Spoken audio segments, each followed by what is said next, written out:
देखिए यहाँ पर चैप्टर स्टार्ट करने वाला हूँ। कौन सा चैप्टर का नाम है साम्यावस्था।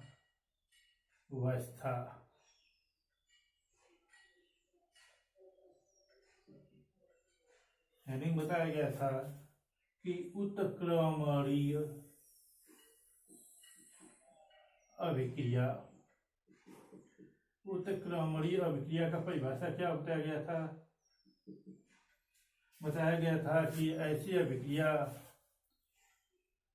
जिसमें अभिकारक क्रियाफल में बदले एवं क्रियाफल अभिकारक में बदले उत्क्रमणीय अभिक्रिया कहलाती है। इसको बोलते हैं अभिकारक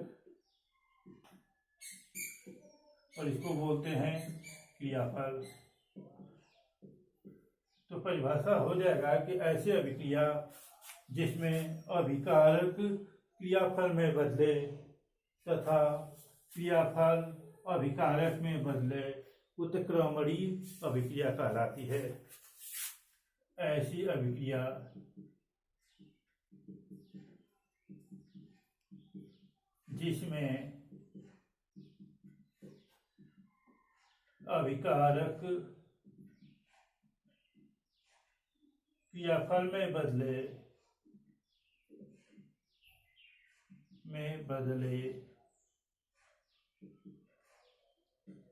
तथा क्रियाफल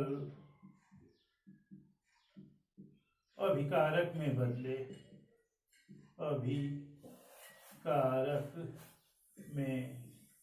बदले उत्क्रमणीय अभिक्रिया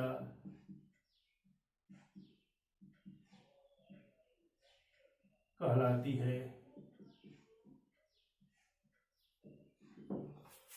ये हो गया अभिकारक और ये क्रियाफल। फिर इसके बाद बताया गया है साम्यावस्था। साम्यावस्था की परिभाषा क्या बताया गया है? उत्क्रमणीय अभिक्रिया की वह विशेष अवस्था जिसमें अग्र अभिक्रिया का वेग स्थिरांक पश्च अभिक्रिया के वेग स्थिरांक के बराबर का हो, साम्यावस्था कहलाती है। उत्क्रमणीय अभिक्रिया की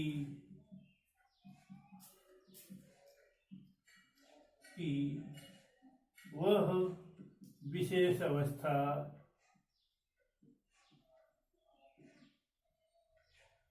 जिसमें अग्र अभिक्रिया का वेग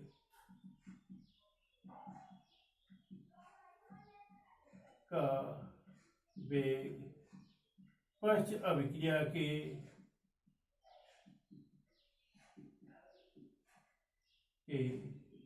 वेग के बराबर का हो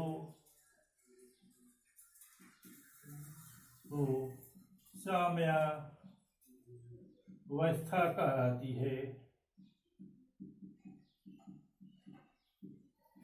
क्या उत्क्रमणीय अभिक्रिया की वह विशेष अवस्था जिसमें अग्र अभिक्रिया का वेग पश्च अभिक्रिया के वेग के बराबर का हो, साम्यावस्था कहलाती है। साम्यावस्था की विशेषताएं।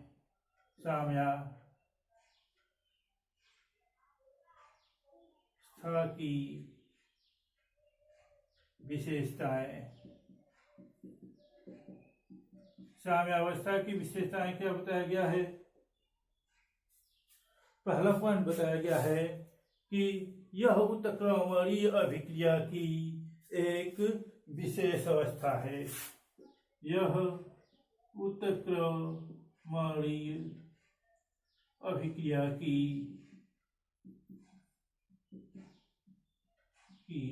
एक विशेष अवस्था है।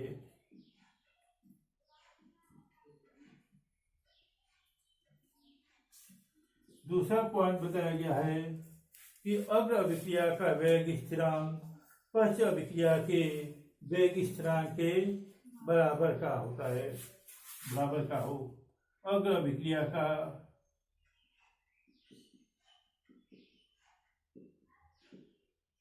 वेग पश्च अभिक्रिया के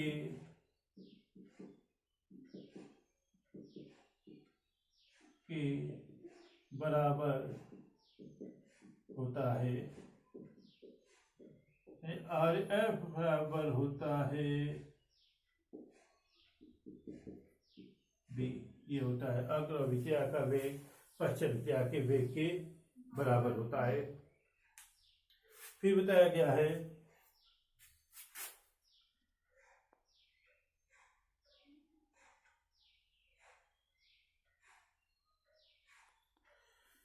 इसके बाद बताया गया है कौन सा पॉइंट, इसके बाद बताया गया है कि साम्य गतिशील होती है। साम्य गतिशील होती है। फिर पॉइंट बताया गया है कि ताप का दाब एवं सांद्रता पर उत्प्रेरक का प्रभाव नहीं पड़ता है।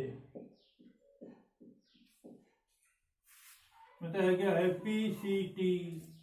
पीसी तिवारी ताप दाब एवं सांद्रता पर उत्प्रेरक का प्रभाव नहीं पड़ता है।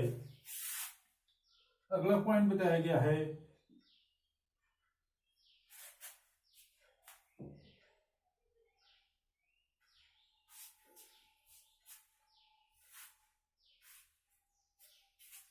ताप दाब एवं सांद्रता। ये पॉइंट मिस हो गया, ये नहीं बताया गया ना। बताया गया है ताप दाब एवं सांद्रता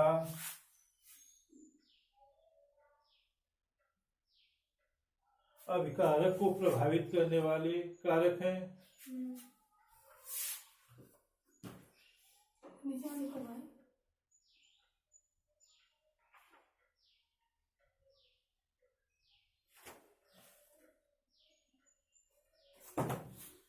ताप दाब एवं सांद्रता अभिकारक को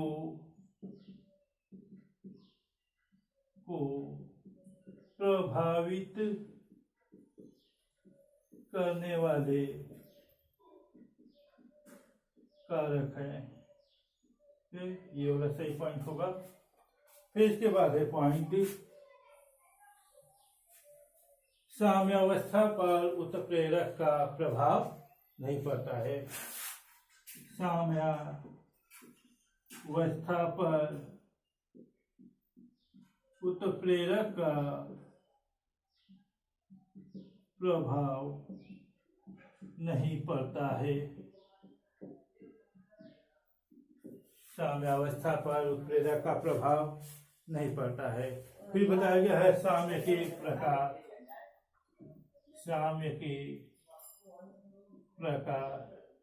साम्य के प्रकार क्या होगा? साम्य जो होता है दो प्रकार का होता है। कौन कौन से? पहला समांगी साम्यावस्था और दूसरा है विषमांगी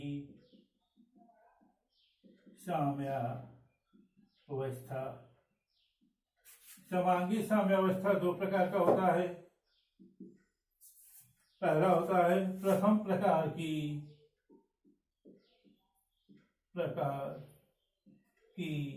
समांगी साम्यावस्था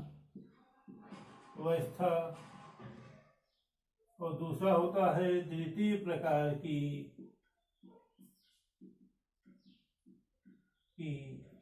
समांगी साम्यावस्था। साम्यावस्था क्या होगा? समांगी साम्यावस्था समांगी साम्यावस्था का परिभाषा बताया गया था।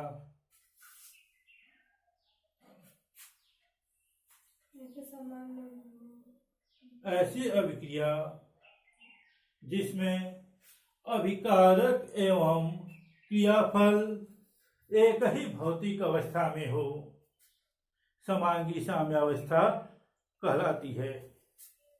जैसे बताया गया था H2 प्लस I2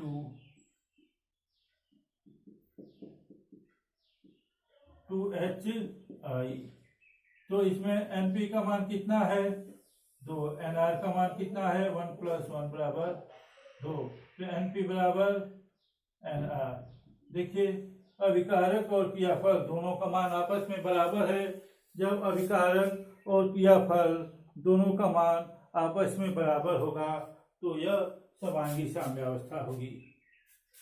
ऐसी अभिक्रिया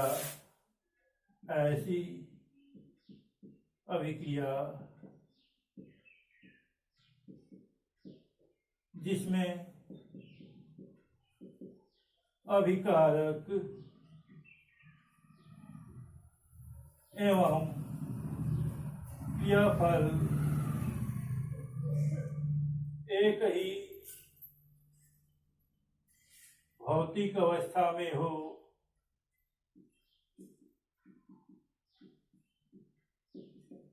तो ये पॉइंट मिस हो गया है। एक ही भौतिक अवस्था में हो, समांगी साम्यावस्था कहलाती है। देखिए यहाँ पॉइंट मिस हो गया है, यहाँ ये चीज नहीं दिखाना है। बताया गया है कि ऐसे अभिक्रिया जिसमें अभिकारक एवं क्रियाफल एक ही भौतिक अवस्था में हो, समांगी साम्यावस्था कहलाती है। जैसे दिखाना है कि जी ये गैसीय अवस्था में है और ये भी गैसीय अवस्था में है, तो अभिकारक एवं क्रियाफल दोनों गैसीय अवस्था में है। जब दोनों गैसीय अवस्था में होगा तो यह क्या होगा, समांगी साम्यावस्था। बताया गया है कि ऐसी अभिक्रिया जिसमें अभिकारक एवं क्रियाफल एक ही भौतिक अवस्था में हो, तो देखिए ये भी एक गैसीय अवस्था में है और ये भी गैसीय अवस्था में है। जब दोनों गैसीय अवस्था में हैं तो यह कौन सा होगा, समांगी साम्यावस्था होगा। फिर बताया गया है प्रथम प्रकार की समांगी साम्यावस्था।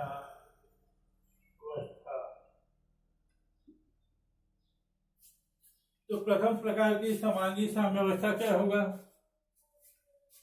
ऐसी समांगी साम्यावस्था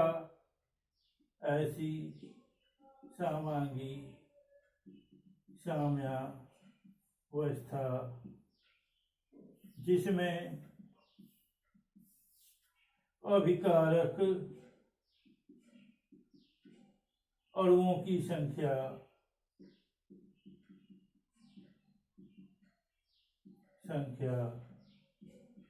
क्रियाफल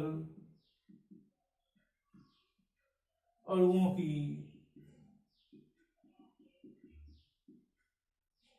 ऐसी समांगी साम्यावस्था जिसमें अभिकारक अणुओं की संख्या क्रियाफल अणुओं की संख्या के बराबर हो। प्रथम प्रकार की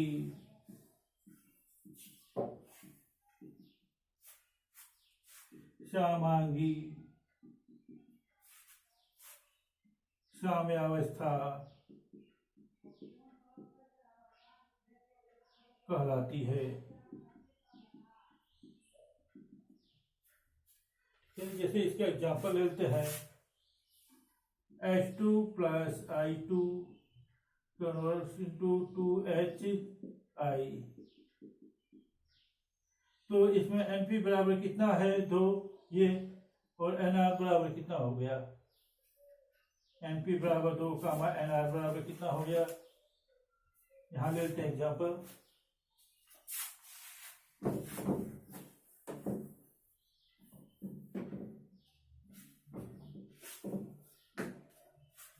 H2 plus I2 converse into 2HI। तो NP का मान कितना हो गया? 2। ये है 2 NP का मान। और NR का मान कितना हो गया? 1 प्लस 1 बराबर 2। तो NP इक्वल टू NR, यानी अभिकारक अपकीयफल का क्या हो गया? मान बराबर हो गया। जब यह दोनों मान बराबर हो गया तो यह प्रथम प्रकार की समांगी साम्यावस्था होगी। यह पहला एग्जाम्पल हो गया। दूसरा एग्जाम्पल ले सकते हैं N2 प्लस O2 2NO। तो NP का मान कितना हो गया? 2। NR का मान कितना हो गया? 1 प्लस 1 ये और 1 प्लस 1 ये, तो कितना हो गया? 2। तो NP इक्वल टू NR। देखिए ये भी दोनों मान बराबर हो गया। तो क्या हो गया? प्रथम प्रकार की समांगी साम्यावस्था। द्वितीय प्रकार की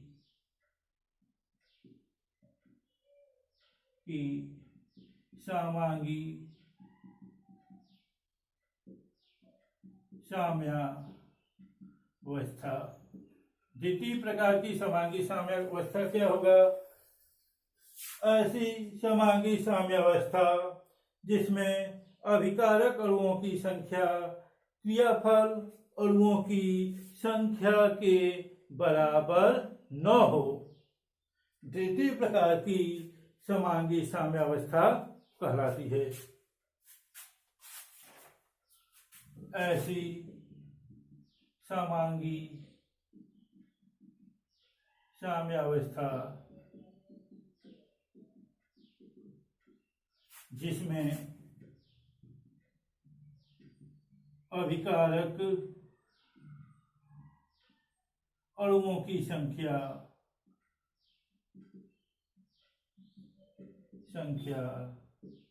क्रियाफल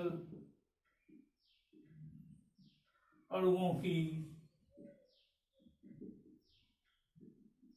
संख्या के बराबर न हो। द्वितीय प्रकार की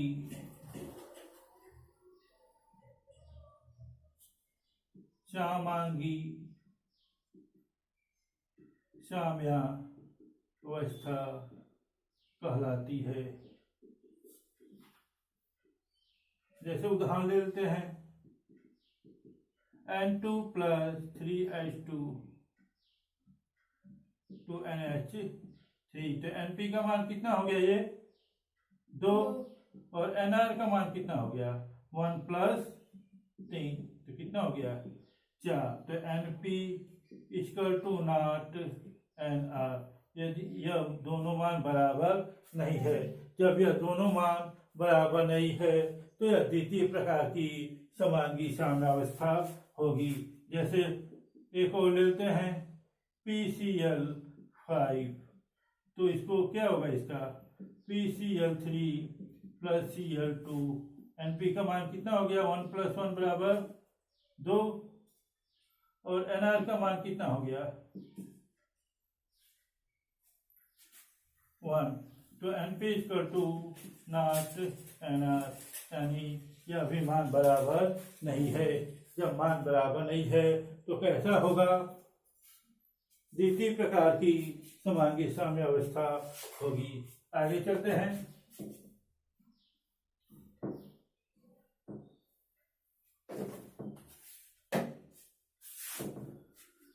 विषमांगी साम्यावस्था। विषमांगी साम्यावस्था। विषमांगी साम्यावस्था क्या बताया गया है? ऐसी समांगी साम्यावस्था जिसमें अभिकारक एवं क्रियाफल अलग अलग भौतिक अवस्था में हो, विषमांगी साम्यावस्था कहलाती है। ऐसी समांगी साम्यावस्था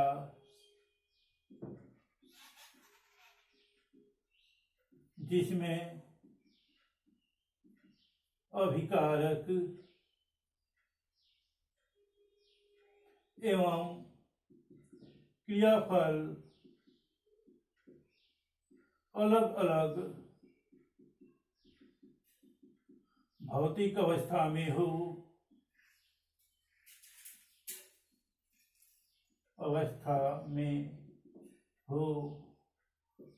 विषमांगी साम्यावस्था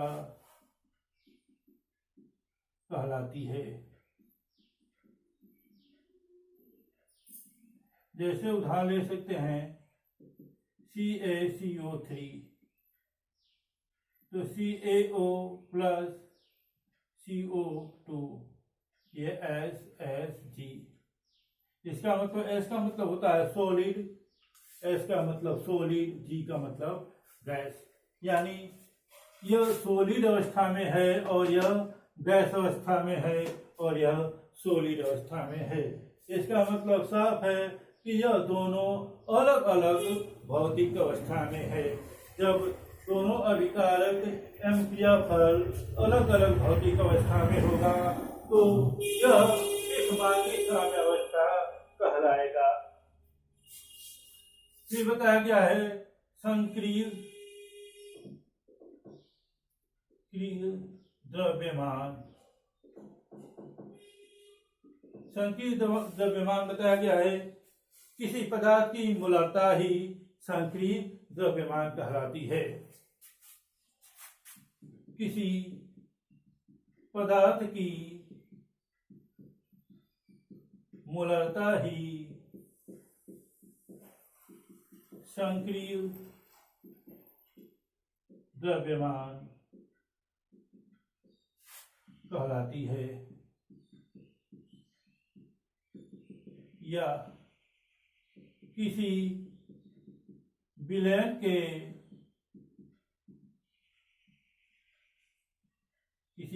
की मोल प्रति लीटर सांद्रता को संक्रिय द्रव्यमान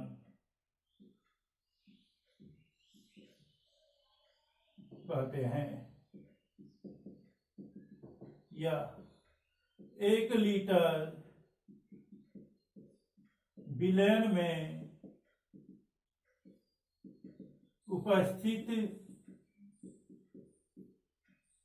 1 लीटर विलयन में उपस्थित विलय के